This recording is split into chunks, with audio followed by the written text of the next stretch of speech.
और प्लेयर्स को आने के लिए प्रोत्साहित कर रही है।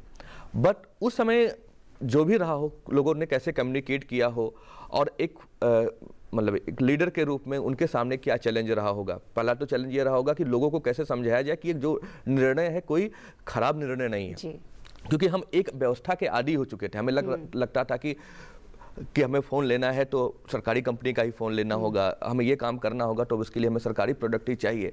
ऐसे में एक नया आप सोच सकती हैं कि एक नया चित्रण प्रस्तुत करना लोगों के सामने, एक नई व्यवस्था लोगों के सामने लाना। और उस समय मतलब मैं कई बार बोलता हूं कि कई बार होता है कि हम एक एज ए पॉलिसी मेकर या पॉलिटिकल कमेंटेटर या पॉलिसी एनालिसिस्ट कई बार चीज़ों को आज के परिप्रेक्ष्य में देखते हैं।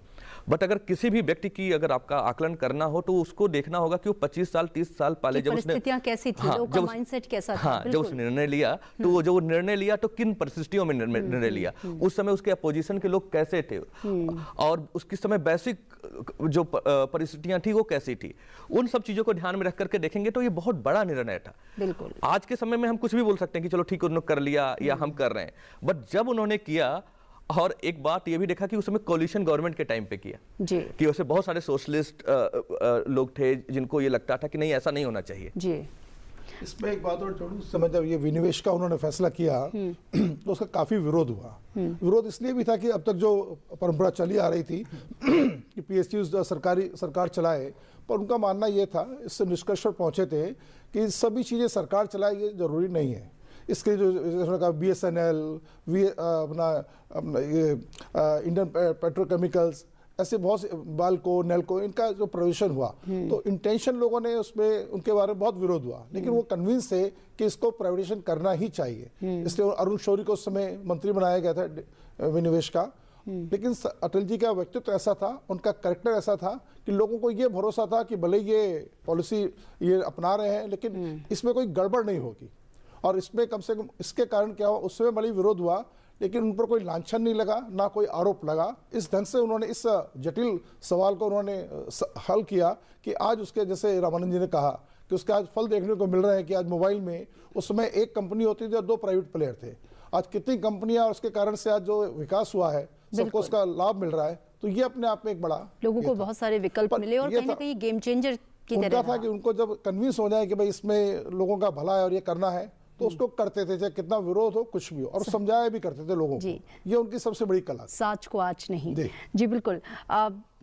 राजकुमार जी, विदेश नीति की तरफ थोड़ा सा आए। अगर हम लाहौर बस यात्रा, लाहौर घोषणा पत्र जैसे कदमों की बात करें, अटल जी का संदेश एकदम साफ था, शांति की कोशिश, लेकिन देश हित, राष्ट्र हित के साथ कोई समझौता नहीं। उनकी फॉरेन पॉलिसी को आप कैसे देखते हैं?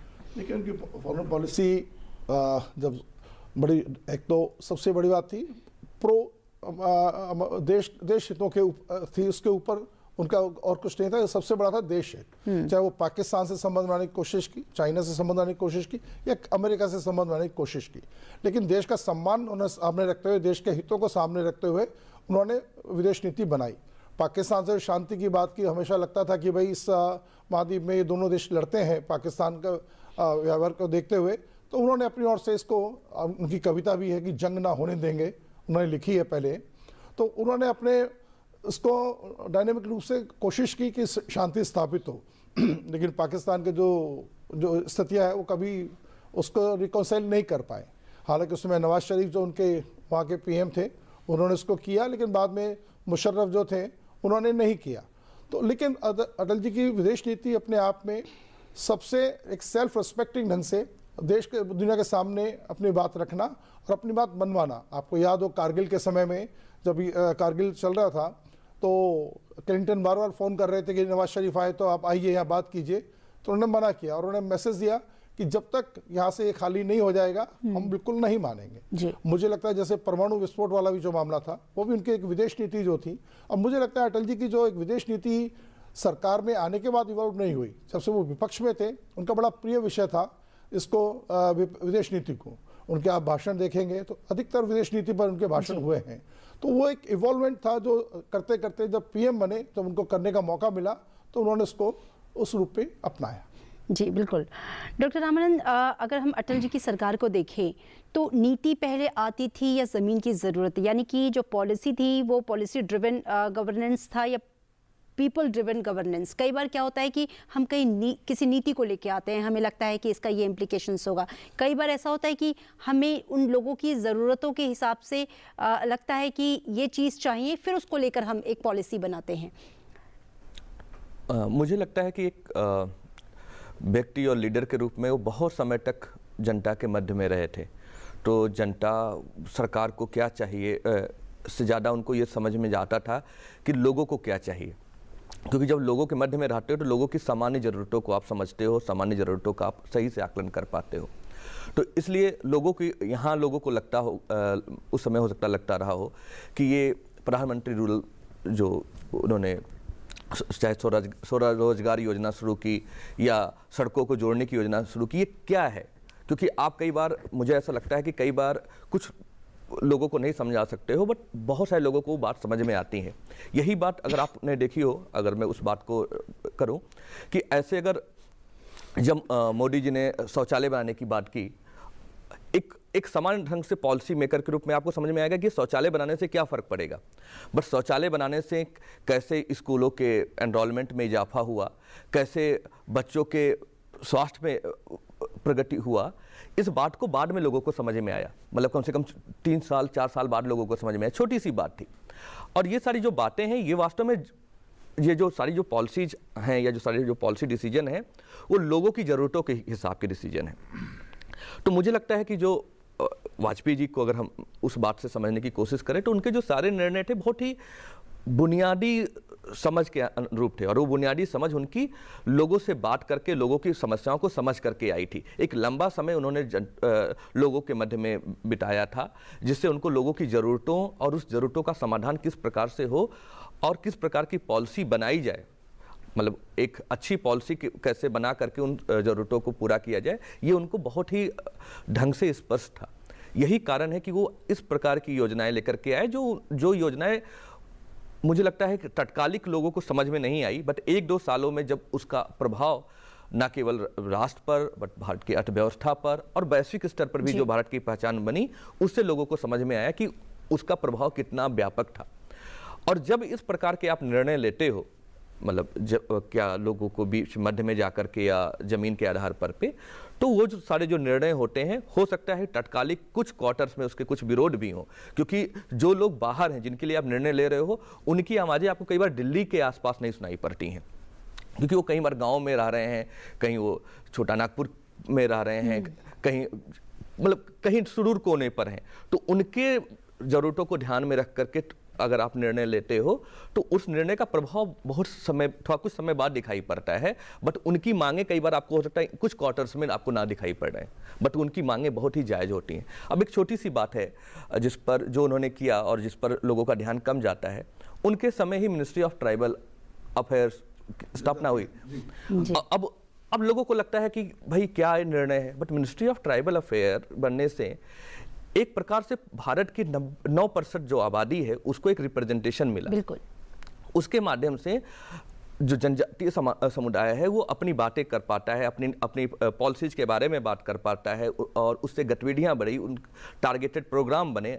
और अभी मुझे लगता है कि पिछले 7-8 वर्षों में उनको लेकर के कई सारी जो फेलोशिप लॉन्च हुई कि कैसे जो ट्राइबल स्टूडेंट हैं कैसे न केवल भारत के संस्थानों में बट बाहर भी जाकर के शिक्षा ग्रहण कर सकें। अब छोटी सी बात है, एक मिनिस्ट्री बनाना क्या बात है, लोगों को लगेगा कि कैसे क्यों बनाएगी, बट उसका जो प्रभाव है उस समाज पर, उस समुदाय पर बहुत समय बाद दिखाई पड़ता है। तो अब अगर आप देखेंगे जनजातीय समुदाय का जो रिप्रेजेंटेशन, चाहे वो एजुकेशन के सेक्टर में हो, चाहे वो उनकी आर्थिक गतिविधियों का हो या पॉलिटिकल सेक्टर में हम लगातार देखते हैं उनका रिप्रेजेंटेशन बढ़ रहा है। तो उनका रिप्रेजेंटेशन इसलिए बढ़ा क्योंकि उस पर सोचा गया कि इस समाज को, इस वर्ग को कैसे हम रिप्रेजेंट करें। तो एक उनको चीज़ समझ में आई कि एक नया मिनिस्ट्री बना दो, और मुझे लगता है उसी समय अलग से national commission of scheduled tribe भी उसी समय बनाया गया। बिल्कुल सही बात है। राजकुमार जी, चूँकि आप तो रहे काफ़ी करीब, कई बार जो कुछ अनछुए पहलू या व्यक्तित्व के कुछ ऐसे पहलू होते हैं जिसको आपने करीब से देखा, क्या एक खास बात थी अटल जी में जो कहीं ना कहीं उस दौर के भी राजनेताओं की अगर हम बात करें या इस दौर के भी राजनेताओं की बात करें, उस भीड़ से उन्हें अलग करती थी? देखिए, ऐसे बहुत सी बातें हैं जो उनको भीड़ से अलग करती थी, लेकिन दो तीन चीज़ें मैं आपको बताता हूँ कि जैसे पॉलिसी बनाते थे। एक बार 2003 24 दिसंबर की बात है, हम लोग दिल्ली में लैंड नहीं कर पाए थे, लखनऊ से वापस आ रहे थे। 24 दिसंबर की रात की बात है। तो अटल जी के मन में आया कि जयपुर से कैसे निकला जाए, था कि अगले दिन सुबह प्लेन से निकलेंगे। तो उन्होंने कहा नहीं, उस समय जयपुर दिल्ली हाईवे बन रहा था उसी योजना के तहत में। तो उन्होंने कहा कि हम रात को ही जाएंगे और इसका इंस्पेक्शन करते हुए जाएंगे। तो ये उनका एक तो कंसर्न था और एक उनका फक्कड़पन या मनमौजी है ना, जैसे होता है उस। तो वहाँ से मुझे याद है, हम लोग वहाँ से रात को 9 या 10 बजे निकले और सुबह दिल्ली में सुबह 3:30 या 4 बजे यहाँ पहुँचे। और रास्ते में ऐसा नहीं कि खाली गाड़ी में बैठे, 3-4 जगह उतर के उन्होंने उस जगह का इंस्पेक्शन किया जो लोग काम कर रहे थे। हालांकि रात का समय था, फिर भी सबको बताया गया पीएम खुद इंस्पेक्शन कर रहे हैं। तो कुछ सुझाव दिए उन्होंने कि नहीं ऐसा नहीं, ऐसा करें, रात के समय जाएंगे तो कैसी कनेक्टिविटी होनी चाहिए। ऐसा ही एक उदाहरण और है, उस समय नेल्लूर में जहाँ वेंकैया जी जहाँ से बिलोंग करते हैं, वहाँ एक कार्यक्रम था। तो वहाँ से उन्होंने कहा कि हम बजाय हेलीकॉप्टर से चेन्नई आने के बजाय वहाँ से 2.5-3 घंटे का रास्ता, वो रोड बन रहा था उस समय उस योजना में। तो उन्होंने कहा नहीं, हम उसको देखते हुए जाएंगे करके। तो वहाँ से काफिला निकला और 2.5-3 घंटे चेन्नई का जो सफ़र था, लेकिन बीच बीच में उन्होंने पता किया। तो ये उनका सेंसिटिवनेस था, एक तरह से उनका ये विज़न था लोगों से जुड़े रहने का। सिर्फ पॉलिसी बनाना नहीं है, उसको देखना कहाँ क्या हो रहा है। तो ऐसी चीज़ों के बारे में उनका काफ़ी ये आग्रह रहता था। जी बिल्कुल। तो ये जो उनका पर्सनल टच था या जो अटैचमेंट था अपने काम को लेकर, और उसके लिए वो दिन रात सुबह शाम कोई वक्त शायद नहीं देखा करते थे, आपने 2 एग्जाम्पल्स के माध्यम से समझाया। डॉक्टर रामानंद, अगर मैं महिलाओं की बात करूं, आज भी कम से कम हम बहुत गौरवान्वित हैं और बहुत ही खुशी से ये कहते हैं कि आज विमेन लेड डेवलपमेंट की बात हो रही है। हमारे प्रधानमंत्री हमेशा कहते हैं कि विमेन लेड डेवलपमेंट, और पिछले जो बजट्स हैं उसमें भी हमने देखा कि कैसे महिलाओं को लेकर एलोकेशन ज़्यादा किए गए, विमेन सेंट्रिक स्कीम्स जो हैं वो लॉन्च की जा रही हैं, उन्हें जो है लीडरशिप के मेन रोल में रखा जा रहा है। अटल जी की अगर मैं बात करूं तो ये बीज उन्होंने तब बो दिया था, उन्होंने इसकी शुरुआत कर दी थी। मैं चाहूँगी कि उनको एक महिलावादी नेता के रूप में या महिलाओं के उत्थान के नेता के रूप में आज हम कैसे याद करेंगे? देखिए, आधी आबादी जो है उसका कैसे लगातार उस पर कैसे उसको केंद्रित करके कैसी योजनाएं बनाई जाए और कैसे उनको मुख्य धारा में लाया जाए। और वो जो जहाँ मैं मुख्य धारा की बात करता हूँ, तो उनको उस समय ध्यान में था कि बहुत सारे जगहों पर जो हिस्सेदारी है, चाहे वो शिक्षा में हिस्सेदारी हो, चाहे आर्थिक क्षेत्र में हो या और भी क्षेत्रों में है, उनकी भागीदारी को कैसे बढ़ाया जाए, इस पर उनका ध्यान था। इसलिए मुझे जो अगर ध्यान में आता है, अगर मैं सिर्फ उनके प्रोग्राम्स के बारे में बात करूं, तो एजुकेशन के माध्यम से उन्होंने बालिका शिक्षा पर कैसे ध्यान दिया जाए, इस पर उन्होंने पहला प्रयास किया और ये बहुत बड़ा प्रयास था। दूसरा जो उनका बड़ा प्रयास था वो था कि कैसे सेल्फ हेल्प ग्रुप के माध्यम से महिलाओं को जोड़ा जाए, और इसके लिए उन्होंने एक स्कीम लॉन्च की, स्वर्ण जयंती ग्राम स्वराज योजना, जिसमें उन्होंने उनका उद्देश्य था कि कैसे 40% महिलाओं को इसके माध्यम से जोड़ा जाए सेल्फ हेल्प ग्रुप बना करके। प्रयास उस समय लोगों को ध्यान में नहीं आया, बट इस प्रकार का प्रयास एक मैसिव लेवल पे हो सकता है, ये उन्होंने सोचा। तो जैसे मैं पहले भी कह रहा था कि कोई भी प्रयास हो, चाहे उनका डिसइन्वेस्टमेंट का जो प्रयास था, कुछ जगहों पे सफल हुआ, कुछ जगहों पे नहीं सफल हुआ, बट उन्होंने उस समय उसका एक बीजारोपण किया। उस समय उन्होंने उस बात को सोचा कि इस पर एक ये रास्ता है जिस पे चला जा सकता है।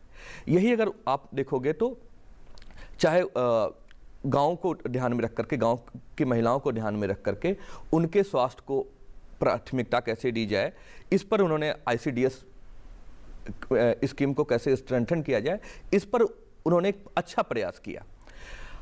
वहीं पर अगर हम और आगे बात करें तो जो न्यूट्रिशन को ध्यान में रख करके, चाहे जो इन्फेंट चाइल्ड है उनका न्यूट्रिशन हो, चाहे जो मदर हैं उनको ध्यान में रख करके उस पहलू पर भी काम उन्होंने उसी समय किया। तो मेरा ये मानना है कि अगर हम एक उनको एक पॉलिसी मेकर के रूप में जानना और समझना चाहते हैं, और ऐसा पॉलिसी मेकर जिसको सबका ख्याल था, तो जैसे मैंने अभी पहले बताया कि वो ट्राइबल्स के बारे में उन्होंने किया, ऐसे ही उन्होंने महिलाओं के बारे में कैसे टारगेटेड स्कीम शुरू की जाए, टारगेटेड प्रोग्राम शुरू किए जाए जो ना केवल उनके एजुकेशन अपितु उनके हेल्थ पर भी फोकस करें, क्योंकि अगर एजुकेशन है तो उनको आगे बढ़ने का अवसर मिलेगा और वो आएंगी, हेल्थ ठीक रहेगा तभी वो उस समय तक सरवाइव कर पाएंगी। तो इन दोनों बातों का उन्होंने काफ़ी ध्यान दिया, और जिसका परिणाम है कि आज बहुत सारे जो स्कीम्स हैं, उसके बाद काफ़ी चीज़ें हुई, और अभी तो आज के समय में जो सरकार है महिलाओं को लेकर के तो काफ़ी सारी स्कीम चला रही है। अभी हमारे सेंटर ने एक रिपोर्ट भी इस पर पब्लिश किया, कैसे महिलाएं विभिन्न क्षेत्रों में लगातार आगे बढ़ रही हैं। बट मुझे लगता है कि एक नेता के रूप में, एक पॉलिसी मेकर के रूप में उन्होंने उस सब चीज़ों को इमेजिनेशन किया कि वो क्या प्राइमरी फैक्टर हैं जो महिलाओं के प्रोग्रेस को रोक रहे हैं। तो उसमें उन्होंने दो चीज़ों को हाईलाइट किया, एक एजुकेशन और एक हेल्थ। जी बिल्कुल, ये दो बहुत महत्वपूर्ण थे, और आज भी चूंकि हम इस एक क्षेत्र में थोड़ा आगे बढ़े हैं और इसीलिए हम महिलाओं की भागीदारी जो है वो सुनिश्चित कर पा रहे हैं। राजकुमार जी, अगर मैं उनके व्यक्तित्व पे हमने चर्चा की, उनके दूरदृष्टिकोण पर भी चर्चा की, मैं थोड़ा सा आपसे ये भी समझना चाहूँगी कि जो उनका खुद का वर्क कल्चर था, अपने सहकर्मियों के साथ या अपने मातहतों के साथ जो उनका व्यवहार था, जिस तरीके से वो इंटरेक्ट करते थे, जिस तरीके से वो परेशानियों को या दूसरों की बातों को सुनते थे, समझते थे, आपने काफ़ी करीब से इन सब चीज़ों को अनुभव किया है। मैं चाहूँगी आज इस मौके पर उन अनुभवों को भी आप साझा करें। देखिए, उनका जो कनेक्ट बना हुआ था आम लोगों के साथ या जिनके साथ वो जुड़े रहे वो आखिर तक बना रहा। जैसे जब वो विपक्ष में थे तो यहाँ पर कनॉट प्लेस में एक जूस वाला है, उसके यहाँ वो जूस पीने जाया करते थे। तो जब पीएम बने तो उन्होंने उसको बुलाया स्पेशली, और उसके साथ संबंध आखिर तक उनका बना रहा। जी। जैसे अपने बाल कटवाने के लिए जो एक उनका पहले से जो करता था, तो उसको उन्होंने आखिर तक उसके साथ उसको बुला के वहाँ पर बुलाते थे, उससे हालचाल पूछते थे, उसके क्या ज़रूरत है, उसके घर में क्या हो रहा है, और अपने साथ जो लोग काम करते थे उनके सब परिवारों के साथ कनेक्ट था। तो उसमें किसकी क्या सबकी चिंता करना, वो उनका एक बड़ा ऐसा गुण था जो बाद में बाहर लोगों को ज़्यादा शायद पता नहीं। मतलब किसी के यहाँ पर कुछ हो जाए तो खुद फ़ोन करके पता करना क्या हुआ क्या नहीं हुआ, उसको क्या आवश्यकता है, ये बड़े संबंध उन्होंने निभाए जो कि बाहर लोगों को दिखते नहीं है, लेकिन ये उनका एक बड़ा मानवीय पहलू था।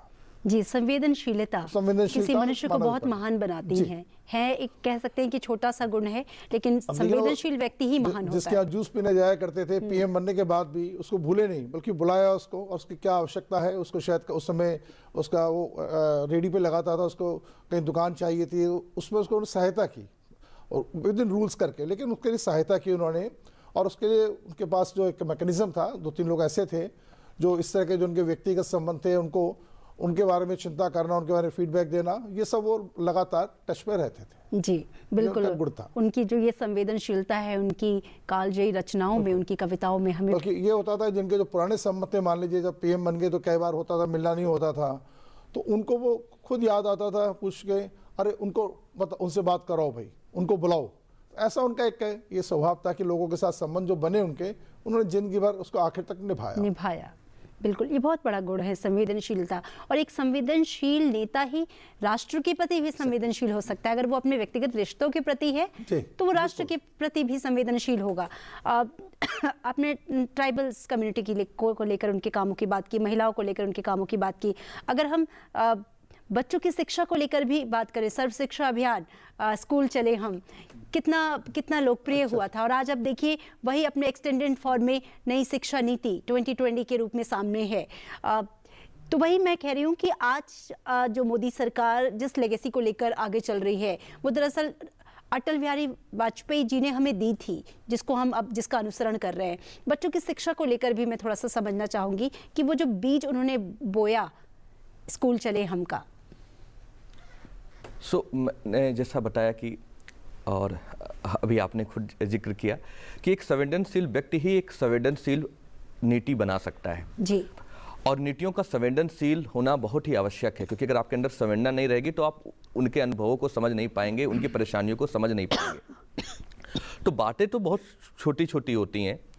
अब सर्व शिक्षा अभियान जब उन्होंने शुरू किया तो किसने ये सोचा था कि एक समय में आकर के मतलब उसका जो रूप होगा इतना विशाल और इतना बड़ा हो जाएगा।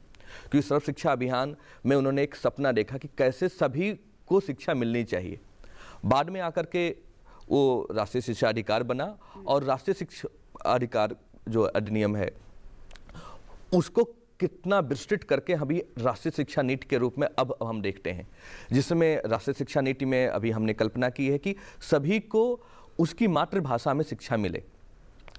तो आप ये सोचिए कि ये जो सबको शिक्षा मिले, सबको उसकी मातृभाषा में शिक्षा मिले, ये जो सारी बातें हैं वो एक संवेदना से आती हैं। वो संवेदना तभी आती है जब आप जमीन पर जाकर के लोगों की बातें सुनते हो, तभी आप संवेदनशील नीतियां बना पाते हो। और नीतियों का संवेदनशील होना बहुत ज़रूरी है। वो नीतियां जो लोगों की बातों को समझें और लोगों से संवाद करके नीतियां बने। यही कारण है कि आज के समय में एक ये जो पहले हमको ये माना जाता था कि जो नीतियां बनती हैं विशेषतः कुछ ही कमरों में बनती हैं, आज के समय में उसमें एक बड़ा परिवर्तन आया है। और वो परिवर्तन ये है कि जो भी नीति बनती है पहले लोगों से बातचीत की जाती है और लोगों के राय से नीतियां प्रभावित होती हैं। और ये हम कई स्तरों पर देखते हैं, कई सारे मतलब कानूनों में भी हमने देखा है कि अगर लोगों का विरोध होता है, लोगों की सहमति नहीं होती है, तो ऐसे जो चीज़ें होती हैं वो विड्रॉ भी होती हैं। बट इन सब की जो नींव है, इन सब का जो मुझे लगता है कि कहीं ना कहीं एक शुरुआत है, वो अटल जी के समय पर हुई। और मैं फिर से ये बात कहूँगा कि अगर आप देखो तो आज के बच्चे जो स्कूल जाते हैं, उनका स्कूल दूर भी होता है तो आराम से चले जाते हैं। तो अगर बहुत समय बाद अगर लोगों को ये ध्यान में नहीं आता कि पहले जो शिक्षा में जो अगर जो सबसे बड़ा एनरोलमेंट का जो सबसे बड़ा जो मुद्दा था वो ये था कि जो स्कूल और उनके घर की जो दूरी है बहुत ज़्यादा होती थी, और जो साधन थे वो साधन उतने सशक्त नहीं थे, बहुत ही सीमित थे। तो उनकी जो सड़क की योजना है, मैं स्वर्णिम चतुर्भुज योजना का नाम नहीं लेना चाहूँगा, बट ग्राम सड़क योजना की जो उन्होंने बात की थी, उससे उनका कितना बड़ा फायदा हुआ है। लोगों को लगता है कि नहीं सड़क बनाने से क्या होता है, बट सड़क बनाने से बच्चे स्कूल जा सकते हैं जी। ये बात शहर में आकर के लोगों को ना समझ में आए, लेकिन गाँव के लोगों को ये बात समझ में आती है कि सड़क बनने से वो जो प्राइमरी हेल्थ सेंटर है उसकी दूरी कम हो जाती है, स्कूल की दूरी कम हो जाती है, और बच्चे सुरक्षित हो जाते हैं। जो समय तय करने में 1 से 1.5 घंटा पहले लगता था, आज वो 10 से 15-20 मिनट में वो वहाँ पहुँच जाते हैं। वो उसका कारण एक है कि किसी संवेदनशील व्यक्ति ने इस बात को समझा कि गाँव में मतलब क्या प्रकार की परेशानियां होती हैं। जी बिल्कुल, आपने बहुत सही बात की कि सड़क की या कनेक्टिविटी की क्या उपयोगिता है। प्रधानमंत्री हमेशा कहते हैं कि इस देश का जो विकास है इस देश के रास्तों से, सड़कों से होकर गुजरता है। राजकुमार जी, अटल जी को संवाद के लिए जाना जाता था, मतलब संवाद चाहे अपनों से हो या गैरों से हो, वो संवाद ही इतना सशक्त होता था कि उसकी जो परिणति होती थी वो अक्सर सकारात्मक रूप में नजर आती थी।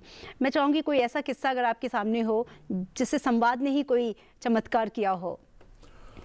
ऐसे तो बहुत से किस्से हैं, लेकिन अभी एकदम ध्यान में नहीं आ रहे। लेकिन उनका संवाद ऐसा था कि मेरे को याद है कि विपक्ष के जो उसमें नेता थे उनसे संवाद करने के लिए आतुर रहते थे एक तरह से ना, कि उनको किसी से मौका मिल जाए और करने के लिए। और अटल जी के साथ जब मैंने कहा ना, जब खासकर जो उस गठबंधन सरकार में जो शामिल दल भी थे, मान लीजिए किसी चीज़ों पर, मुझे याद है उस समय, अभी नाम नहीं लूँगा, एक अभी मुख्यमंत्री हैं, तो उनका बहुत कई चीज़ों में बड़ा विरोध रहता था। और लेकिन जब भी वो बाहर जब कोई पॉलिसी डिसीजन हुआ तो उसका बड़ा विरोध होता था उसका उनकी तरफ से। तो लेकिन जब वो मंत्री भी थे उस समय वो, तो उस समय लेकिन जब विरोध करने के बाद जब अटल जी को मिलने जाते थे अपनी बात रखने के लिए, तो वो बाहर निकल कर आते थे, तो उसमें बिल्कुल कन्विंस और बिल्कुल मुस्कुराते और कहेंगे नहीं नहीं कुछ ऐसा विरोध नहीं है, कुछ ऐसा विरोध नहीं है। मैं अभी वो मुख्यमंत्री से मैं उनका नाम नहीं ले रहा, लेकिन ऐसे उनका संवाद की उनकी कला थी। अटल जी से एक बार मिल लिया तो उसके बाद वो उनका दीवाना हो जाता था। मतलब मुझे याद है जब वो अस्वस्थ भी थे, पीएम नहीं रहे थे, तब भी कांग्रेस के ऐसे बहुत से नेता जिनके साथ मेरा व्यक्तिगत परिचय था, वो कहते थे हमको एक बार उनको देखना है। मैंने कहा कि इस समय अस्वस्थ हैं, क्या देखोगे? कहेंगे नहीं, उनको देखना है, उनकी हंसी जो है, उनको संवाद का मौका पहले मिलता था, लेकिन आज देखने में हमको लगता है कि सब हो जाएगा। ऐसा उनका व्यक्तित्व रहा है। जी बिल्कुल। रामानंद जी, अटल जी के दौर में निर्णय बड़े थे लेकिन भाषा जो है वो संयमित थी। अगर मैं आज की राजनीति की बात करूं, हम देख रहे हैं कि अगर सबसे ज़्यादा अगर ग्राफ कहीं नीचे जा रहा है तो भाषा का जा रहा है, चाहे हम रैलियों में भी देख लें या सदन के अंदर भी देख लें। तो ऐसे में ये संतुलन जो कमज़ोर हुआ है निर्णय का या फिर भाषा का, क्या सीख लेने की ज़रूरत है कि किस तरीके से आप संयमित भाषा रखते हुए भी अपनी बातों को रख सकते हैं और उसका प्रभाव डाल सकते हैं? ये सीख तो कम से कम अटल जी से हमें लेनी ही चाहिए। देखिए, डायलॉग कैसे किया जाए इस पर तो राज सर ने भी उसको स्पष्ट किया है, और एक अच्छा पॉलिसी लीडर और अच्छा जो गवर्नेंस मॉडल जो होता है वो ये होता है कि डायलॉग कैसे रखना है। डायलॉग जो है वो कभी ब्रेक नहीं होना चाहिए, क्योंकि डायलॉग चाहे वो आपके और लोगों के साथ में है या जनता के मध्य में है, वो हमेशा चलते रहना चाहिए। यही कारण है कि हम प्रधानमंत्री की जो अप्रोच है, प्रधानमंत्री मोदी जी की, उन्होंने डायलॉग जनता के साथ में रखने के लिए कई सारे ऐसे उपकरण इजाद किए, चाहे वो मन की बात हो, चाहे माई गॉव का पोर्टल हो, चाहे उनका खुद का अपना पोर्टल हो, जिसके माध्यम से वो उनका ये रहता है कि लोगों से बातचीत होनी चाहिए, और जो बातचीत होती रहेगी तो बातें स्पष्ट रहेंगी। और यही मुझे लगता है कि सभी को ध्यान में रखना चाहिए। वो ऐसे लोग चाहे वो आलोचना करते हैं या कई बार अतिरेकता करते हैं, उनको ये बात ध्यान में रखनी चाहिए कि हमें बातचीत का सिलसिला बनाए रखना है, क्योंकि अगर बातचीत का सिलसिला नहीं बना रखिएगा तो सबसे बड़ी समस्या ये आती है कि आपके जो ऐसे सुझाव जो पॉलिसी में आने चाहिए वो भी नहीं आ पाएंगे, क्योंकि बातचीत नहीं होगी तो आप हो सकता है कॉन्स्ट्रक्टिव कुछ इंटरवेंशन करना चाह रहे हो या कुछ बहुत ही सकारात्मक सुझाव जो आपको लगता है कि इसके होने से लोगों को फायदा होगा, बातचीत का सिलसिला टूटने से वो भी नहीं आ पाएगा। तो मुझे लगता है कि एटलीस्ट पब्लिक फोरम में और पॉलिसी मेकिंग फोरम में डायलॉग सबके साथ में रखना चाहिए, और डायलॉग ऐसा रखना चाहिए जिससे लोग आसानी से लोग अपनी बातें कह सकें। शिक्षा के क्षेत्र में अक्सर हम लोग बोलते हैं कि अगर आपने प्रश्न नहीं पूछा, अगर आपने बात नहीं की, तो ना आपके ज्ञान के बारे में पता चल पाएगा, ना ही आपके अज्ञानता के बारे में पता चल पाएगा। तो इसलिए बातचीत तो हमेशा होनी ही चाहिए, और बातचीत का एक मुझे लगता है एक सहज ढंग भी होना चाहिए, सहजता के ढंग से बात होनी चाहिए। और मुझे लगता है कि जैसा आपने बताया कि अटल जी इसके एक सशक्त उदाहरण है, और उस परंपरा को और कैसे आगे रखना है, ये आज के जो पॉलिसी लीडर्स हैं उसको बनाए रखे हुए हैं।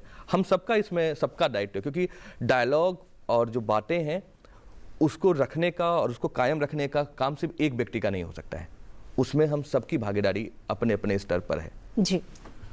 जी बताइए। जो सुशासन दिवस आप मना रहे हैं उसका एक बड़ा क्राइटेरिया आप देखें, जब 2004 में अटल जी की सरकार गई तो उस समय की जो आर्थिक स्थिति थी आप देखें तो उस समय जो जीडीपी था हमारा 8% से ऊपर था, और जो मुद्रास्फीति की दर थी वो 4% से नीचे थी, और विदेशी मुद्रा भंडार लगभग भरा हुआ था। तो वो अपने आप में बयान करता है कि कैसे सरकार चली और कैसे सुशासन अटल जी ने देश को दिया। जी बिल्कुल, सुशासन के तो वो प्रेरणा माने जाते हैं और इसलिए हम उनकी जयंती को सुशासन दिवस के रूप में भी मना रहे हैं। लेकिन राजकुमार जी, एक जर्नलिस्ट की हैसियत से भी अगर मैं समझना चाहूँ, जब आप काम करते हैं तो किसी को पसंद आता है, किसी को नहीं आता है, जैसा कि आपने भी कुछ देर पहले कहा था, काम करते हैं तभी उसकी आलोचना भी होती है, और हर सरकार की आलोचना हुई है। अगर आज के परिप्रेक्ष्य में या आज की सरकारों को मैं सबक लेने के लिहाज से पूछूं तो अटल जी के काम करने की शैली या उनके काम की आलोचना भी हुई हो तो भी उन्होंने, जैसा इन्होंने कहा कि the communication must go on, संवाद के साथ कैसे सामने वाले को कन्विंस करना है या अपनी नीतियों के रिजल्ट के माध्यम से उसे कन्विंस करना है, ये एक बहुत बड़ी सीख है आज सभी सरकारों के लिए, चाहे वो केंद्र की हो या राज्यों की हो। देखिए, मुझे लगता है कि आज की सरकार भी उस नीति पे चल रही है, कम्युनिकेशन बना के रखना चाहती है, लेकिन सवाल है कि ये एक तरफा नहीं हो सकता। जब दूसरी तरफ से आप जितना भी उसमें कोशिश करें अपनी ओर से संवाद बनाने की, जब दूसरी ओर से संवाद मिलता होगी तो आप उसको आगे तक नहीं ले जा सकते। फिर भी मुझे लगता है कि अटल जी के समय में भी ये संवाद काफ़ी चलता रहता था। आज भी हमारे प्रधानमंत्री, हमारी सरकार जो है मोदी जी इसको कोशिश करते हैं बनाए रखने की, लेकिन मुझे ऐसा लगता है अनफॉर्चुनेटली, दुर्भाग्यवश जो है विपक्ष या जो और लोग हैं वो संवादहीनता में संवादहीनता क्रिएट करना चाहते हैं। उसमें उनके कुछ इंटरेस्ट हो सकते हैं, उनके कुछ अपना एक कॉम्प्लिकेशन हो सकता है। तो मुझे लगता है राजनीति में अगर आप हैं और स्वस्थ लोकतंत्र के लिए संवाद तो जरूरी है। जी बिल्कुल। डॉक्टर रामानंद, आप इस बात को थोड़ा और एक्सटेंड कैसे करेंगे, क्योंकि हम देख रहे हैं कि जैसे कि उन्होंने कहा कि एक तरफा नहीं हो सकता। जो आज की सबसे बड़ी समस्या जो हम राजनीति में देखते हैं कि सिर्फ अपनी कहना, दूसरे की नहीं सुनना। तो ऐसे में चूंकि उनकी स्वीकार्यता हर दल में थी, विपक्ष में भी थी और सत्ता पक्ष में भी थी, आज के राजनेताओं को क्या सबक लेना चाहिए? मुझे लगता है कि सकारात्मक रूप से सीखना चाहिए और लोग, मुझे लगता है कि उनसे प्रेरणा लेकर के उस प्रकार का पॉलिसी में रिफ्लेक्ट भी होता होगा। क्योंकि मुझे जो एक बात समझ में आती है कि जैसे मैंने कहा कि उन्होंने बहुत उस समय जो भी सेंट्रल स्कीम है उसका इम्प्लीमेंटेशन इंश्योर किया। आज के समय में भी हम अगर जो मैं देखता हूँ, चाहे वो प्रधानमंत्री आवास योजना हो या आयुष्मान भारत की योजना हो, इन सब का इम्प्लीमेंटेशन कुछ अपवादों को छोड़ करके पूरे भारत में हो रहा है। तो ये बात उससे साफ है कि जो प्रेजेंट पॉलिसी लीडर हैं उन्होंने भी इस बात को बिल्कुल इंश्योर किया है कि डायलॉग कैसे भी हो, लेकिन जनता जो है उसके हितों को हमें प्राइमरी रखना है और ये बात लोगों को समझानी भी है। जी, अगर लोगों को मतलब हो सकता है कि राजनीतिक रूप से अपने कुछ अलग मुद्दे हों, बट जब जहाँ जन सामान्य का जो विषय हो, जनमानस का विषय हो, उस बात को ढंग से समझा करके उस चीज़ को करना। और आप देखेंगे किसी भी सरकार का मुख्य रूप से केंद्र सरकार के जो काम करने का जो ढंग होता है, बहुत सारी जो स्कीम का जो इम्प्लीमेंटेशन होता है वो स्टेट के पास होता है। तो अगर वो संबंध सामान्य रहता है तो वो चीज़ चलती रहती है। और मुझे ऐसा ध्यान में नहीं आया है कि कभी भी कुछ प्रकार का इस प्रकार का संवाद में कमी कम से कम स्कीम के इम्प्लीमेंटेशन को लेकर के हो। अभी मुझे अगर ध्यान से याद है तो मैं परसों इंडियन एक्सप्रेस का एक इंटरव्यू पढ़ रहा था जो वहाँ के मुख्यमंत्री हैं, और उन्होंने इस बात का उल्लेख किया कि कैसे जो सरकार है केंद्र की, वो उसने एक स्टेप आगे बढ़ करके कुछ जो फंड, स्पेशल फंड थे, उसको एलोकेट किया। तो मुझे लगता है कि ये बात तो स्पष्ट है कि संवाद बनाए रखने का प्रयास जारी है। तो जैसा कि राज सर ने बताया कि संवाद, और ये बहुत ही प्राइमरी है कि संवाद पॉलिसी में जो संवाद है वो जनता के लिए बनाना है। ये बात हमें ध्यान में रखनी है। हम जो भी नीतियां बन रही हैं, जो भी गवर्नेंस मॉडल है, ये आम जो जनमानस है उनके लिए, क्योंकि उन्होंने ही सारी संस्थाएं बनाई हैं। तो इसलिए संस्थाओं के बीच में जब संवाद होगा तभी उनकी बातें प्रमुखता से आ पाएंगी। ये बात संस्था को लीड करने वाले बात को जितना समझना आवश्यक है, जो उनके साथ में किसी भी रूप में हो, चाहे उनके विपक्ष के रूप में हो या अलग अलग भूमिकाओं में है, उनको ये बात भी समझना आवश्यक है कि और बातें बाद में हो सकती हैं, बट जो पॉलिसी के डिसीजन हैं, ऐसे डिसीजंस पर पॉलिसी पर असर होगा, उस पर डायलॉग जरूर होना चाहिए जी। क्योंकि उस पर विरोध की वजह से, व्यक्तिगत विरोध की वजह से किसी पॉलिसी का विरोध नहीं होना चाहिए। और मुख्य रूप से मैं कुछ ऐसे स्कीम्स के बारे में बात करूं। अब जैसे मान लिया राष्ट्रीय शिक्षा नीति है। राष्ट्रीय शिक्षा नीति ऐसी समावेशी नीति है जिसके बारे में आज से हम 50 साल से ये हम कल्पना कर रहे थे कि ऐसी नीति होनी चाहिए जो सबको सबकी भाषाओं में सिखाए, जिसमें बच्चे को जो शिक्षा लेने आया है उसको केंद्र में रख करके पूरा एक सृजन हो, अध्यापक शिक्षा में मूलभूत सुधार हो।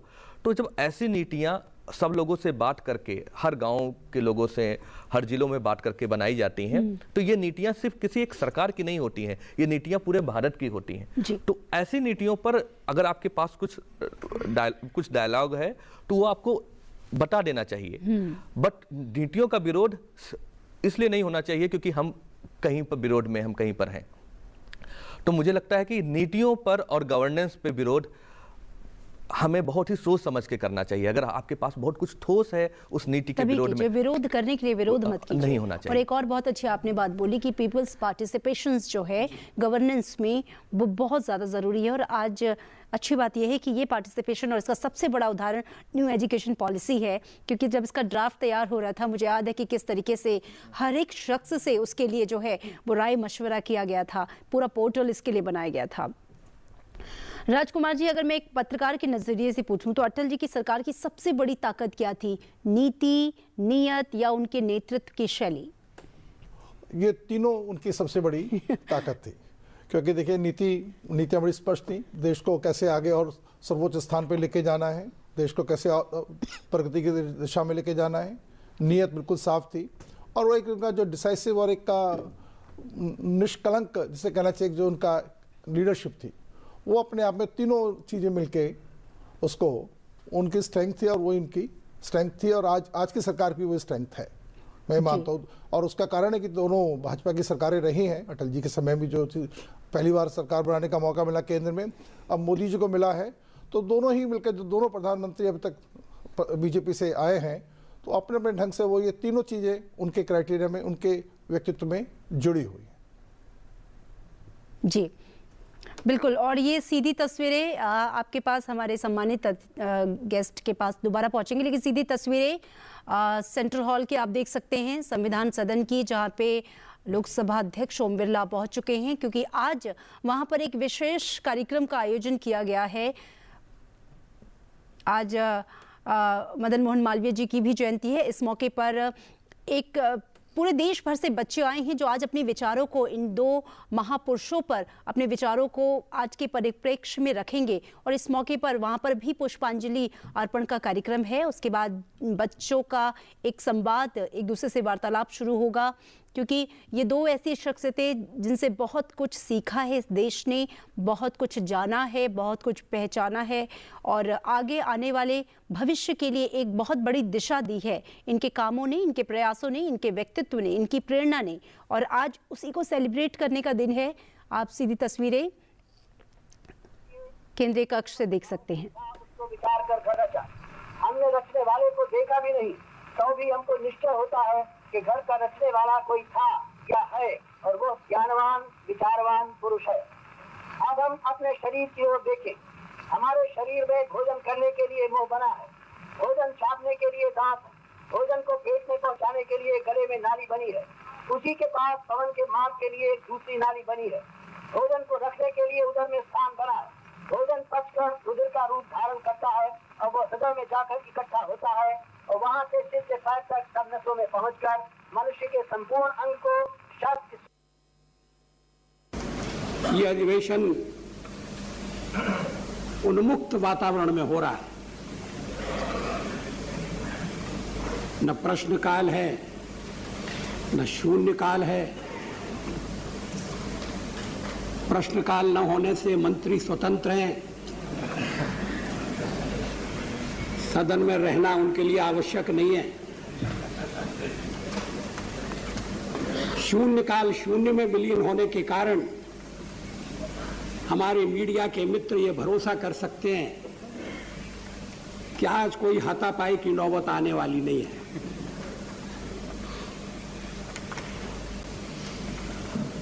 न सभा के पटल पर कागज पत्रों को लिटाने का सवाल है, और न नियम 377 के अधीन अपनी व्यथा कथा कहने की गुंजाइश है।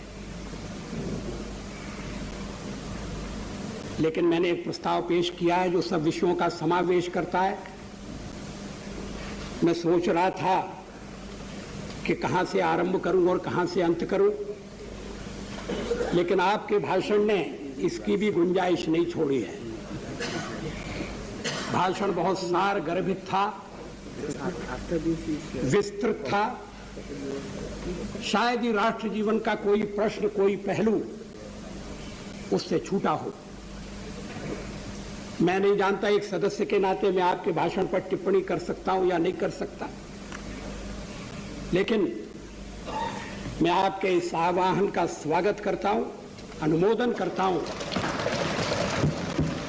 कि देश को दूसरे स्वतंत्रता संग्राम में जूझने की आवश्यकता है। 50 साल बीत गए, वक्त जाते देर नहीं लगता है।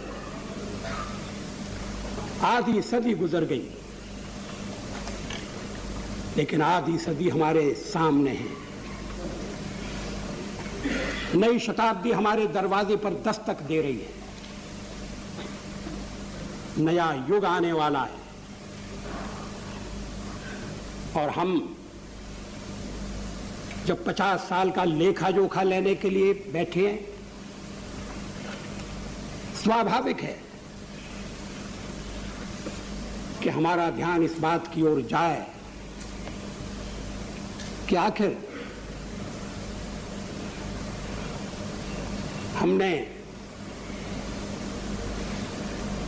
जो उपलब्धियां प्राप्त किए उन सब के बावजूद देश अपने सारे सपनों को पूरा क्यों नहीं कर सका है। आज जब हम स्वाधीनता को शाश्वत और अमर बनाने का संकल्प ले रहे हैं, ये प्रश्न उठता है हमारे मनों में, बार बार गूंजता है कि आखिर हम पराधीन क्यों हुए।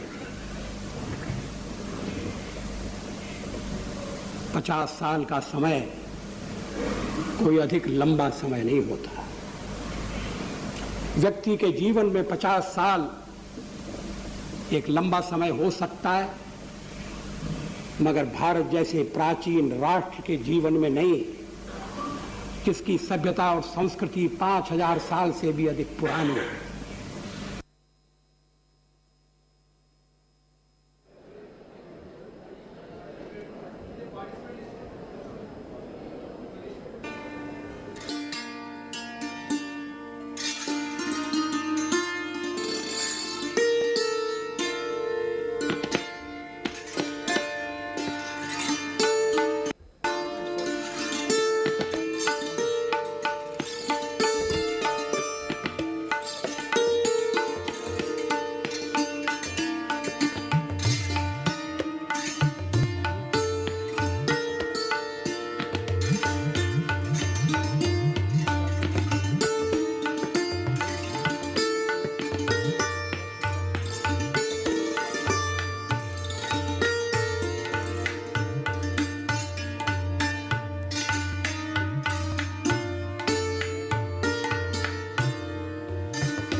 तस्वीरें आप देख रहे हैं संविधान सदन के इस केंद्रीय कक्ष से, जहां पे देश भर से जो हैं वो छात्र छात्राएं पहुंचे हुए हैं इन दो महापुरुषों के पूरे जीवन चरित्र पर चर्चा करने के लिए, उससे सीखने के लिए, उसको समझने के लिए, उनके आदर्शों को अपने जीवन में उतारने के लिए। क्योंकि आज का दिन इसलिए भी महत्वपूर्ण है, भारत के स्वतंत्रता संग्राम की में जिन व्यक्तियों का नाम शुमार होता है उसमें शिक्षा, संस्कृति और राष्ट्र निर्माण में जिन्होंने महत्वपूर्ण भूमिका निभाई, महामना मदन मोहन मालवीय, उनका नाम भी स्वर्णाक्षरों में लिखा जाता है और आज उनकी भी जयंती है। और सवाल चूंकि मेरे पास मेरे मेहमान बैठे हुए हैं, थोड़ा सा रुक कर लेती हूं, उनके चरित्र को लेकर भी बातचीत कर सकते हैं। राजकुमार जी, अगर आज हम मदन मोहन मालवीय जी की भी बात करें तो उनके व्यक्तित्व को, क्योंकि राष्ट्र निर्माण में जो उनकी भूमिका थी, उन्होंने कहा कि शिक्षा सिर्फ रोजगार का साधन नहीं है, वो राष्ट्र निर्माण के लिए सबसे ज़्यादा महत्वपूर्ण है। उनकी भूमिका को हम कैसे देखते हैं, कैसे आंकते हैं उसके योगदान को? देखिए, उनकी भूमिका निस्संदेह बहुत महत्वपूर्ण भूमिका रही। तो उस समय स्वतंत्र आंदोलन में भी और समय भारतीय मूल्यों को लेकर जो जिन लोगों ने आग्रह करके आगे बढ़ाया उसमें मदन मोहन मालवीय अग्रणी थे। लेकिन दुर्भाग्य ये रहा कि स्वतंत्रता मिलने के बाद ऐसे जितने और महापुरुष थे, मालवीय जी सहित जैसे, उनको इग्नोर किया गया, जानबूझकर किया गया, जैसे भी किया गया कि उनको नई पीढ़ी को आज उनके बारे में ज़्यादा पता भी नहीं है। तो देखिए, काशी हिंदू विश्वविद्यालय बनाना, शिक्षा के क्षेत्र में जो उनका योगदान रहा है, और मैंने कहा ना, जो उनका एक भारतीय मूल्यों को लेकर जो उन्होंने राजनीति की है, उस समय जो एक आंदोलन में पार्टिसिपेट किया, वो अपने आप में बड़ा एक अनोखा है और उसको आज की पीढ़ी के सामने रखने की बहुत उसकी आवश्यकता है। जी बिल्कुल। डॉक्टर रामानंद जी, उन्होंने आधुनिक शिक्षा के साथ साथ जो भारतीय संस्कृति और मूल्य थे उन पर खासा जोर दिया। अगर मैं आज के ग्लोबल दौर में और परिप्रेक्ष्य में समझना चाहूँ कि इसका संतुलन कैसे बनाया जा सकता है, कितना महत्वपूर्ण है कि हम आधुनिकता के साथ कदम ताल करें लेकिन अपने मूल्यों को भी सहेज कर रखें, और जिसकी सबसे बड़ी सीख पंडित जी ने हमें दी थी। देखिए, शिक्षा जो है वो चाहे मतलब जैसा आपने कहा, चाहे आधुनिक हो या उसमें अगर संवेदना रहेगी तो संस्कृति से भी जुड़ेगी, वहाँ समाज से भी जुड़ेगी, और इसका होना आवश्यक है। आज जब हम बात करते हैं कि कोई भी जब शिक्षा दी जाए तो शिक्षा परिवेश से काट कर ना दी जाए। आप आधुनिक शिक्षा दीजिए बट बच्चे को उसके परिवेश से मत काटिए, क्योंकि शिक्षा किसके लिए है ये बात उसको समझने की आवश्यकता है। वो कोई अनुसंधान कर रहा है तो अनुसंधान किसके लिए है, उसका उस अनुसंधान से समाज पर क्या प्रभाव पड़ेगा उसके राष्ट्र के जीवन पर क्या प्रभाव पड़ेगा, ये बात उसको तभी समझ में आएगी जब वो आसपास के परिवेश से जुड़ा रहेगा। यही कारण है कि आपने जिन महान शिक्षाविद की बात की, मनमोहन मालवीय जी की, उन्होंने भी जब एक विश्वविद्यालय की कल्पना की थी तो उस विश्वविद्यालय की कल्पना में उन्होंने आधुनिकता का ख्याल रखा था कि उसमें विज्ञान भी पढ़ाया जाएगा, तकनीक के बारे में भी चिंतन होगा, बट उसमें भारतीय शिक्षण मूल्य भी होंगे, उसमें भारतीय समाज के बारे में भी बताया जाएगा, और भारतीय समाज को हम कैसे उस शिक्षा व्यवस्था से जोड़ेंगे इस पर भी चर्चा होगी। और जब भी हम किसी शिक्षा संस्थान की इस प्रकार की कल्पना करते हैं, एक बृहद कल्पना करते हैं, तो हमें ये बात हमेशा ध्यान में अवश्य रखनी चाहिए कि वो जो कोई भी जो व्यवस्था है वो व्यवस्था कभी आइसोलेशन में क्रिएट ना हो जाए। वो व्यवस्था जो भी हम बनाए या जो भी संस्था बनाए, वो संस्था वहाँ के समाज से, वहाँ के संस्कृति से जुड़ी होनी चाहिए जी। तभी वो उस समाज के लिए और उस राष्ट्र के लिए लाभकारी हो पाएगी। इस पर एक जोड़ दूं, हमारे जो मूल्य, वैसे हमारे जो भारतीय मूल्य हैं अपने आप में वो कालातीत हैं, शाश्वत हैं, सिर्फ आधुनिकता के साथ अपने आप जुड़ते ही हैं उसमें। जी बिल्कुल बिल्कुल, आपने सही कहा। और सर, अगर मैं राजकुमार जी, मैं महामना चूँकि राष्ट्रवाद पे काफ़ी ज़्यादा जोर देते थे, और ये बात सही है कि जब आप अपने राष्ट्र से जुड़े हैं, उसके साथ संवेदनशीलता के साथ जुड़े हैं, तभी उसके लिए सोच पाएंगे और उससे जुड़े हुए निर्णय ले पाएंगे। तो मैं उनके राष्ट्रवाद को समझना चाहूँगी आपके शब्दों में कि किस तरीके से उन्होंने राष्ट्र के प्रति गहरी आस्था, समर्पण के भाव पर जोर दिया, जो बहुत ज़रूरी है किसी भी राष्ट्र के विकसित होने के लिए। और आज जब हम 2047 तक एक विकसित भारत का सपना देख रहे हैं, तो राष्ट्रवाद की जो भावना है वो कितना प्रबल होना ज़रूरी है। देखिए, जैसा कि मैंने कहा, शुरू में ही कहा कि उस समय जो मदन मोहन मालवीय जी और ऐसे जो और महान नेता थे उस समय आज़ादी के आंदोलन में जो सक्रिय थे, उन्होंने भारतीय जो मूल्य हैं, जो हिंदू शाश्वत मूल्य हैं, उनको लेकर ही उन्होंने अपना आग्रह रखा शिक्षा का और सब चीज़ों का। उन्होंने उन्हीं चीज़ों को आगे उन्होंने मुखरित किया, राष्ट्रवादी शिक्षा को लेकर, राष्ट्रवादी विचारों को लेकर, तो उसको उन्होंने आगे बढ़ाया। और उसके देखिए ना, उसमें आज हमारे वर्तमान प्रधानमंत्री जी ने जो अध्यापकों के प्रशिक्षण के लिए जो एक मिशन बनाया है, वो मदन मोहन मालवीय जी के नाम पर ही बनाया है, तो उनका एक रिकॉग्निशन है उन पर से एक तरह से जी। तो उनका एक रिकॉग्निशन है। और उसमें मैंने कहा ना, जैसे कि भारतीय मूल्यों को लेकर ही उन्होंने आगे इस चीज़ को आग्रह किया और उसको बढ़ाया, और आज उसके परिणाम देखने को मिल रहे हैं हम लोगों को। बीच में जरूर एक ऐसा पीरियड रहा कि इसमें ये मूल्य और ऐसे बात करने वाले लोग उपेक्षित रहे, लेकिन आज की सरकार के समय उनको अपेक्षित स्थान मिल रहा है, उनका महत्व मिल रहा है। उस समय की जो कॉन्स्टिट्यूशन असेंबली में जो उनके भाषण हैं, आप उनको देखें तो उसमें पूरा जो भारत का जीवन दर्शन है उसका रिफ्लेक्शन होता है, और उसी के हिसाब से वो एक ब्लूप्रिंट सामने देखने को मिलता है। जो मैंने कहा ना कि आज़ादी के आंदोलन के आज़ादी के बाद से किसी कारणों से उनको उपेक्षित किया गया, लेकिन आज वो फिर से सामने आ रहे हैं, तो अपने आप में एक बड़ा रिकॉग्निशन है। जी बिल्कुल। और साथ ही मैं आपसे ये भी समझना चाहूँगी कि जब स्वतंत्रता आंदोलन का दौर था तो उन्होंने हिंदू मुस्लिम एकता और सामाजिक समरसता पे खासा जोर दिया, तो आज के समाज के लिए उनकी ये सोच क्या संदेश देती है? क्योंकि जब हम राष्ट्रवाद की या राष्ट्र प्रबल की भावना की बात करते हैं तो सभी को साथ लेकर चलने की भी बात करते हैं, सभी से जुड़कर रहने की भी बात करते हैं। बिल्कुल, जैसे मेरा मानना है कि जो मदन मोहन मालवीय हो या जो भी आंदोलन में नेता रहे, सबने एक समरसता को लेकर, एक सामाजिक सद्भाव को लेकर ही कोशिश की।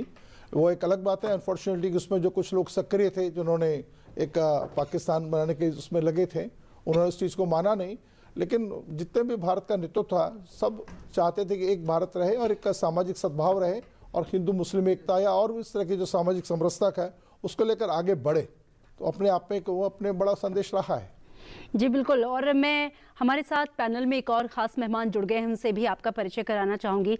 सत्यनारायण जाटिया जी हैं, आप फॉर्मर MP हैं और former minister of social justice and empowerment in the government of India under Atal Bihari Vajpayee government. Sir, बहुत स्वागत है आपका संसद TV में। और आज आपके अनुभवों के माध्यम से, क्योंकि आपने अटल बिहारी वाजपेयी जी की गवर्नमेंट में जो सबसे इम्पॉर्टेंट सेक्टर जिस पर हमने बहुत लंबी चर्चा भी की है, सोशल जस्टिस, उस पर हम आपके बहुत सारे अनुभव आज हमें साझा करने को मिलेंगे। इसमें एक बात जोड़ दूं मैं। जी बिल्कुल। जटिया जी मतलब मंत्री तो रहे जी, कि उसके अलावा अटल जी के साथ जो व्यक्तिगत संबंध रहे हैं तो एक कवि होने के नाते और एक पार्टी से जुड़े होने के नाते वो भी बहुत अपने आप में यूनिक है। जी बिल्कुल। तो आपने जैसा कि बताया कि 1972 से आप जुड़े रहे और आज बहुत सारे सुंदर अनुभव आज हम आपके साथ साझा करेंगे। जब तक सर आपका माइक अगर रेडी हो गया है तो मैं आपसे ही सवाल कर लेती हूँ। आज अटल जी को याद करने का दिन है, हम साथ साथ पंडित मदन मोहन मालवीय को भी याद कर रहे हैं, लेकिन जब अटल जी की बात होती है तो सुशासन की बात होती है, गुड गवर्नेंस की बात होती है, उनके उन आदर्शों की बात होती है जो मुझे लगता है सिर्फ आज नहीं, आने वाले कई सालों बाद भी उतने ही प्रासंगिक रहेंगे जब वो थे तब थे। आज आप कैसे अटल जी को याद कर रहे हैं? वास्तव में अटल जी को राजनेता के रूप में ही एक पहचाना गया है, किंतु अटल जी के पीछे जो दार्शनिक और उनका जो सांस्कृतिक अनुभव था, उस अनुभव के बारे में बहुत लोगों को पता नहीं है। वास्तव में वो अपने समय के बहुत अच्छे कवि रहे हैं, और कवि होना नहीं तो इस प्रकार के विलक्षण उनके उसमें भावों में था कि जो असंभव को संभव करते। उनने अपने गीतों में कहा कि टूटे हुए तारों से फूटे वासंती स्वर, टूटे हुए तारों से फूटे वासंती स्वर, पत्थर की छाती से उगाए नवा अंकुर, झरे सब पीले पात, कोयल की कुहुक रात, प्राची में अरुणिमा की रेख देख पाता हूँ, गीत नया गाता हूँ। तो आप देखिए इसमें जो कह रहे हैं टूटे हुए तारों से फूटे वासंती स्वर, अब टूटे हुए तारों से कोई स्वर निकल सकता है क्या? परंतु उसमें भी उन्होंने, और पत्थर की छाती से उगाए नवंकुर, और पत्थर से भी नवंकुरित हो सकता है क्या? असंभव को संभव ऐसा। और इस प्रकार से उन्होंने आगे कहा है कि प्राची में अरुणिमा की रेख देख पाता हूँ, तो आशावादी भी हैं। फिर उन्होंने कहा कि टूटे सब पात, पतझड़ भी हो गया, कोयल की कुहुक रात, बसंत हो गया। तो ऐसा जो सोचता होगा उनका सोच ही कुछ बहुत ये था, और अपने विचारों के अपने प्रकार से लोगों को उत्साहित करने में, और जिस प्रकार का उनका अपना रहा है, निश्चित रूप से वो तो अद्वितीय थे। सन 72 से चूँकि पहला चुनाव मैंने लड़ा और उस वक्त मैं भारतीय जनसंघ का संगठन मंत्री रहा था, तो उसके कारण से अनेक बार उनके सानिध्य में रहा। फिर संसद सदस्य होकर के 80 में यहाँ पर मैं आ गया, 1980 में 7वीं लोकसभा में, और उसके बाद लगातार मैं उनके मृत्यु पर्यंत तक उनके सानिध्य में रहा। तो अन्य बहुत सारी बातों को देखते हैं तो उनका जो साहित्यिक दृष्टिकोण है वो उनका अपने आप में दर्शन है। जैसे छोटे मन से कोई बड़ा नहीं होता, और टूटे मन से कोई खड़ा नहीं होता, मन हार करके मैदान नहीं जीते जाते। बिल्कुल बिल्कुल। और मैदान जीतने से मन नहीं जीते जाते। क्या बात है। अब ये देखिए कितनी सरलता से आदमी को चाहिए कि परिस्थितियों से लड़े, और एक सपने टूटे तो दूसरा गढ़े। क्या बात है। तो क्या उनके उसमें कभी भी निराशा थी ही नहीं। एक के बाद एक बाधाएं आती तो आएँ, गिरे प्रलय की घोर घटाएं, पाँव के नीचे अंगारे, सिर पर बरसे यदि ज्वालाएं, निज हाथों से हंसते हंसते आग लगा कर जलना होगा, कदम मिलाकर चलना होगा। अभी देखिए यानी कितना कठोरतम उनने कहा है ना। तो हास्य रुद्र में, तूफानों में, अमर असंख्य बलिदानों में, उद्यानों में, वीरानों में, अपमानों में, सम्मानों में,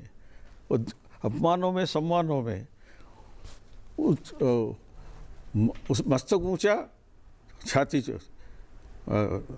लेकर आगे बढ़ना होगा, कदम मिलाकर चलना होगा। तो इस तरह से उनके उसमें ओज भी था और शिक्षाएं भी थी, सबको साथ में लेकर के चलने की बातें भी थी। तो उस तरह से उनने अपने सारे काव्य में, और यदि उनकी छात्र जीवन की जो रचना है वो बड़ी रचना प्रसिद्ध हुई, उसके बाद राष्ट्रीय स्वयं संघ के प्रथम शिक्षा वर्ग में भी परम पूजनीय गुरु जी के सामने जो उन्होंने कहा कि मैं परिचय देते हुए, मैं शंकर का वह क्रोधानल कर सकता जगत क्षार क्षार, मैं डमरू की प्रलय ध्वनि जिसमें नस्ता भीषण संवार, रणचंडी की अतृप्त प्यास, मैं दुर्गा का उन्मुक्तास, जलते मरकट का धुआंधार, मैं यम की प्रलयंकर पुकार, यदि अंतरतम की ज्वाला से धधक उठे जल थल अंबर, जड़ चेतन फिर कैसा विस्मय, हिंदू तन मन हिंदू जीवन रग रग हिंदू मेरा परिचय, मैं आदि पुरुष निर्भयता का वरदान लिए आया भू पर, पै पी कर सब मरते आए लो अमर हुआ मैं विश्व में कर, अधरों की प्यास बुझाई है मैंने पी कर वह आग कर, हो जाती दुनिया भस्मसात क्षण भर ही जिसको शुक्र। मैं अखिल विश्व का गुरुमान देता विद्या का अमरदान, मेरे वेदों का ज्ञान अमर, मेरे वेदों की ज्योति प्रखर, क्या मानव के मन का अंधकार रस का सामने ठहर, मेरा स्वर नभ में घर घर, सागर के जल में चर चर, कर सकता जगती सौरभ में, हिंदू तन मन हिंदू जीवन रग रग हिंदू मेरा परिचय। दुनिया के वीराने पथ पर जब जब नर ने खाई ठोकर, तो आंसू शेष बचा पाया जब मानो सब कुछ खोकर, मैं आया तभी द्रवित होकर, मैं आया ज्ञान दीप लेकर, पूरा भटका मानव पथ पर चल निकला सोते से जग कर, जग के आवर्तों में फंसकर जो नर बैठ गया आधे पथ पर, उस नर को राह दिखाना है मेरा सदैव का दृढ़ निश्चय, हिंदू तन मन हिंदू जीवन रग रग हिंदू मेरा परिचय। ये छात्र जीवन की, छात्र में जब वो थे तब उनने अपनी ये रचना उस वक्त लिखी थी, तो निश्चित रूप से ये जो रचना है उनका संस्कार था, उसमें उनकी अभिव्यक्ति थी, और समय समय पर मार्गदर्शन करने के लिए वो उपस्थित रहते थे। जब मैं 80 में पहली बार पार्लियामेंट में आ गया, तो चूँकि विधानसभा में उससे पहले रह चुका था, पर उतना अनुभव मुझे था नहीं, और उस वक्त हमको चुने हुए लोग आए थे, मध्य प्रदेश में से केवल 4 आए थे, और कुल मिलाकर के 12 लोग वहाँ हुआ करते थे, तो रोटेशन से मेरा नाम विदेश मंत्रालय की मांगों पर आ गया। अब मैंने, अटल जी ने कहा कि आप विदेश मंत्रालय की मांगों पर बोलेंगे, तो मैंने कहा अटल जी मेरे को देश के बारे में भी अभी पूरा समझना है, विदेश के बारे में क्या बोला। उन्होंने कहा नहीं जाइए लाइब्रेरी में संदर्भ लीजिए और बात करिए, और कल तुमको बोलना है ये तय है, पक्का है। मैंने, जैसा मैं विज्ञान का विद्यार्थी हूँ, मैंने अपने सारा विषय तैयार किया, और मैंने पार्लियामेंट में दोपहर के बाद के सेशन में बोलने का काम किया। मैं बोल चुका, और मैंने देखा कि मैं बोल लिया हूँ, और दूसरे दिन जब देखा कि सेंट्रल हॉल में जब वो मिलते हैं, तो उन्होंने कहा तुमने अच्छा बोला। मैंने कहा आपने कब देखा? उन्होंने कहा हम सब देख लेते हैं। उनका अंदाज ऐसा था, हम सब देख लेते हैं। मैंने आकर के मार्शल को पूछा कि अटल जी आए थे क्या? उन्होंने कहा वो पीछे बेंच पर बैठ कर आपको सुन रहे थे। अब बताइए, सत्यनारायण जो एकदम बिल्कुल साधारण कार्यकर्ता है, उसके बारे में भी इतनी चिंता रखना। उनके घर पर एक समारोह हो गया था, जिसमें मुझे आत्मानंद पुरस्कार देने का काम हुआ। जब आत्मानंद पुरस्कार देने के लिए काम हुआ, तो शांति निकेतन से लौट करके आए थे, और तुरंत ही तैयार होकर के उस कार्यक्रम में आ गए।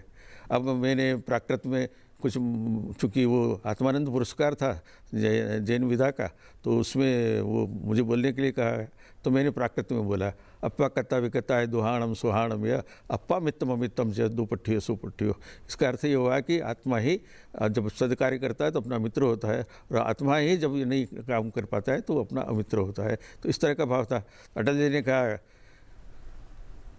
चिटिया जी ने जो कहा है वो मैं समझ रहा हूँ, अच्छा बोल रहे हैं।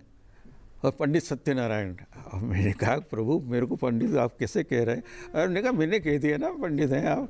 आज पंडित मदन मोहन मालवीय जी का भी जन्मदिन है, देखिए उनको भी मैं नमन करता हूँ। निश्चित रूप से राष्ट्र के लिए, और उस वक्त कांग्रेस में और जो नेता रह करके मार्गदर्शन करने का काम किया राष्ट्र के लिए, तो निश्चित रूप से आज उनका भी याद। और मुझे याद है वो मालवा के थे, खाचरोद से उनका ओरिजिन बताया जाता है, जो मेरी कॉन्स्टिट्यूंसी रही पार्लियामेंट की। अच्छा।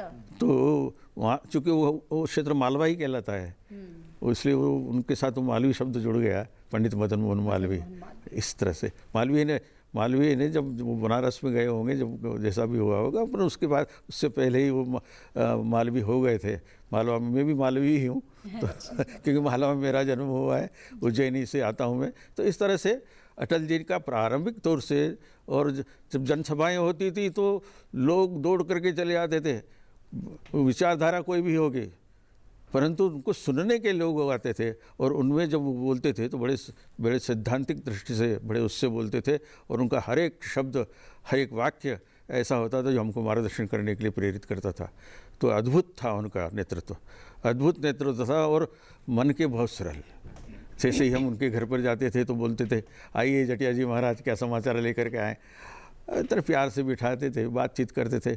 मेरा काव्य संग्रह आने वाला था तो मैंने अटल जी के सामने रखा।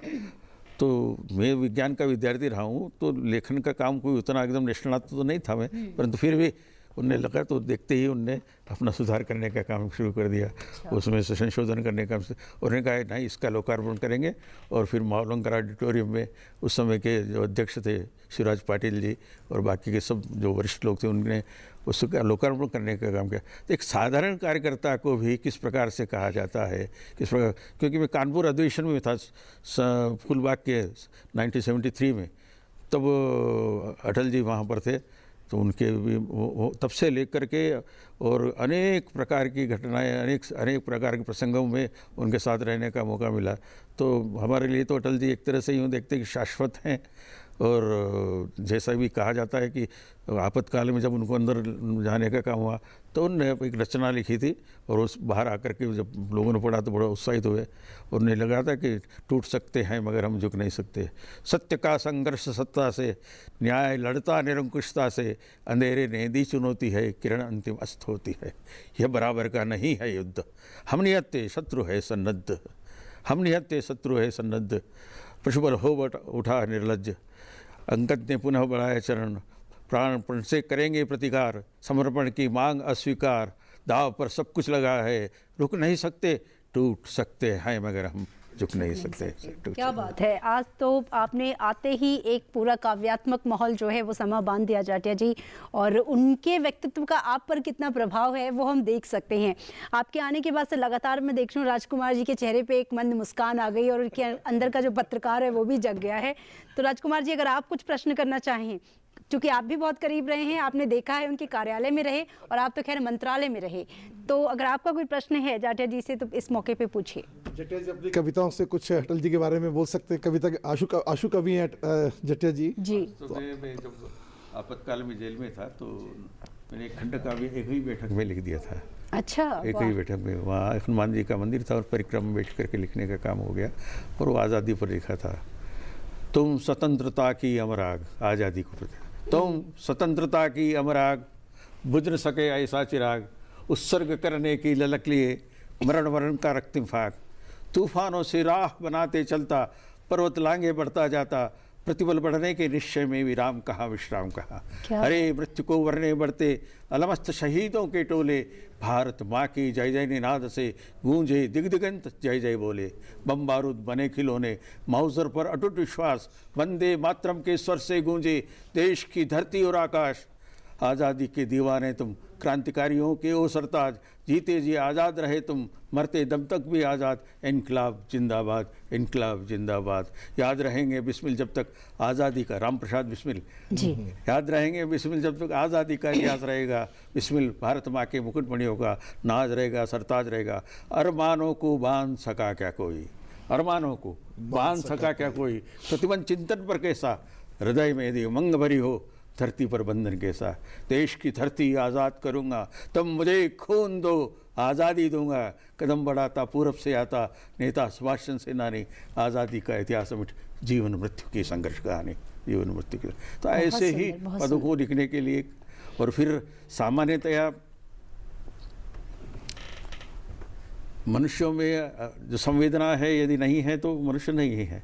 मनुष्य तो वही जो निजन में सृजन कर दे, है वही मनुष्य जो निराशा में आशा भर दे। निजन के सृजन में निराश की आशा है और विवश के सामर्थ्य में वर्ण मृत्यु का है। इसलिए और इसीलिए मनुष्य और मनुष्यता में अंतर है। यदि मनुष्य जड़ है तो चेतना संवेदना मनुष्यता है। ये चेतना संवेदना इसको यदि नहीं है तो मनुष्य नहीं, वो पत्थर है। और पत्थर होता है तो पत्थर के बारे में, क्योंकि कैसा पत्थर होता है या आज के लोगों के व्यवहार के बारे में थोड़ा इंगित किया हुआ है। पत्थर से पत्थरों का रिश्ता कोई होता नहीं है, पत्थर से पत्थरों का रिश्ता कोई होता नहीं है। पत्थर के दर्द पर पत्थर कोई रोता नहीं है। पत्थर ने कब दिखाया पत्थरों को रास्ता, और पत्थर ने कब रखा है पत्थरों से वास्ता। पत्थर से जुड़ कर के पत्थर तो हो जाता है पत्थर, यदि प्यार का सीमेंट हो तो जुड़ जाता है जी पत्थर से जुड़ करके पत्थर तो हो जाता है पत्थर। ये आदमी ही है कि आदमियत से जुड़ता नहीं है, पत्थर से भी अधिक पथरीला हो गया है आदमी, अभी अभी यहीं कहीं था, कहीं खो गया है आदमी। आदमियत की तलाश में हम हैं और निश्चित रूप से उनसे हमको आदमियत के बारे में, इंसानियत के बारे में, मानवता के बारे में संदेश मिलता है। और वो कहते थे कि भारत ये ज़मीन का टुकड़ा नहीं है, तो इसके बारे में जैसा वंदे मातरम में कहा गया वो सारा वर्णन उसमें आया हुआ है। क्या उनके भाव थे मन के अंदर, जिस प्रकार से प्रांजल और उनके मन के उज्जवल भाव को देख करके ऐसा लगता है कि एक महान व्यक्तित्व उनमें छुपा हुआ था जो शायद पूर्ण रूप से प्रकट नहीं होकर गया है। मैं गीता के उस श्लोक को कह सकता हूँ कि वास्तव में जब कृष्ण ने ये सारा उपदेश देने के बाद अर्जुन उनको समझाने की कोशिश की तो उन्होंने विराट स्वरूप दिखाया और तब उनने कहा था तम अक्षरम परम वेदित्वयम तमस्य विश्वस्य परम विधानम तमस्य शाश्वत धर्म गोप्ता सनातनस्य तम पुरुषो मतो में। ऐसा लगता है कि वाजपेयी जी में वो जो सारी बातें थी हम उसके विराट व्यक्तित्व में हम उसको पूरा दर्शन कर ही नहीं पाए, क्योंकि वो जिस प्रकार की साधना, जिस प्रकार की उनकी बनावट, उनकी जमावट, अच्छे लेखक, पत्रकार, संपादक, स्वदेश के संपादक, 5 जन ऑर्गेनाइजर, अनेक पत्रों के संपादन उन्होंने किए जब उन पर प्रतिबंध लग गया था तब। और फिर डॉक्टर श्यामा प्रसाद मुखर्जी के साथ जो उनके सचिव रह करके उनने काम किया, तो कश्मीर की आज़ादी के लिए जब वो जा रहे थे तो निश्चित रूप से वहाँ पर विदा होते हुए डॉक्टर श्यामा प्रसाद मुखर्जी ने कहा था अटल बता दो कि मैं प्रवेश कर गया हूँ कश्मीर में। वो कश्मीर की आज़ादी के लिए जो फिर बाद में डॉक्टर श्यामा प्रसाद मुखर्जी का बलिदान हो गया। तो निश्चित रूप से उसके बाद देश में वो नेतृत्व की दृष्टि से एक बहुत बड़ा अंतर आ गया था। पर उस समय से लेकर के 57 के चुनाव से लेकर के लगातार लोकसभा में, राज्यसभा में उनकी जो प्रतिभाएँ थी वो, और एक समय तो जो कहा जाता है कि पंडित नेहरू जी ने जो परिचय कराया था तो कहा जाता कि मैं इनमें भविष्य का प्रधानमंत्री देखता हूँ। उन्होंने कहा था भविष्य का प्रधानमंत्री देखता हूँ। और देखिए वास्तव में नेहरू जी के विचारों से और ये विचारों से कितना साम्य होता होगा वो सब लोग जानते हैं, किंतु जब अच्छाई होती है और जब कोई कहता है बड़ा आदमी उस वक्त के समय के साथ, तो निश्चित रूप से ऐसा लगता है कि उनके बारे में जो धारणाएं थी निश्चित रूप से अजात शत्रु की तरह से वो थे और सबके लिए वो थे। हमने देखा कि जब लोकसभा में एक वोट से सरकार गिर रही थी और मैं चूंकि उनके पीछे बैठा था, प्रमोद जी महाजन और हम लोग उनके पीछे बैठ करके देख रहे थे कि शायद एक वोट से गड़बड़ हो गया। उधर गिरधर गोमांग थे जो मुख्यमंत्री हो गए थे और मुख्यमंत्री होने के बाद भी वो वोट देने के लिए आ गए थे। तो उस वोट के कारण से और एक वोट के कारण सरकार चली गई। यदि वो वोट नहीं देते तो कास्टिंग वोट से, अध्यक्ष के कास्टिंग वोट से सरकार नहीं गिरती। पर जब वो सरकार गिर रही थी तो उन्होंने कहा कि वो एक वोट भी मैनेज करने के लिए मुश्किल नहीं था, करते हैं लोग, मैनेज करते हैं। पर उन्होंने कहा कि मैं ऐसा मैनेज किए हुए किसी से ले करके और किसी को ले करके मैं अपनी सरकार बनाऊँगा, मुझे ग्राह्य नहीं है, ऐसी सरकार को तो मैं चिमटे से भी नहीं छूऊंगा। इस तरह से उनके देखिए आदर्श और सुचिता का एक बड़ा उदाहरण है और उनको हम कहते हैं कि भाई ये सुशासन के परिचायक हैं। तो आज की दृष्टि से हमारा मार्गदर्शन करने के लिए वो हमें उपलब्ध रहे हैं विचारों के आधार पर। आज भले ना हो पर शताब्दी वर्ष बना करके उनका स्मरण किया जा रहा है, सारे देश भर में आयोजन हो रहे हैं और निश्चित रूप से उनका जो व्यक्तित्व है वो राष्ट्र के निर्माण के लिए बहुत ज़रूरी है। और मैं देखता हूँ कि उनकी विचारधारा को लेकर हम आगे बढ़ेंगे। संसार की समरस्थली में धीरता धारण करो, चलते हुए निज इष्ट पथ पर संकटों से मत डरो, अति धीरता के साथ अपने कार्य में तत्पर रहो, विपत्तियों के वार सारे वीर बन करके सहो, भय बाधाएं मुक्त हो जाएगी, होगी सफलता अंत में, फिर कीर्ति फैलेगी हमारी चहुं और दिगंत में।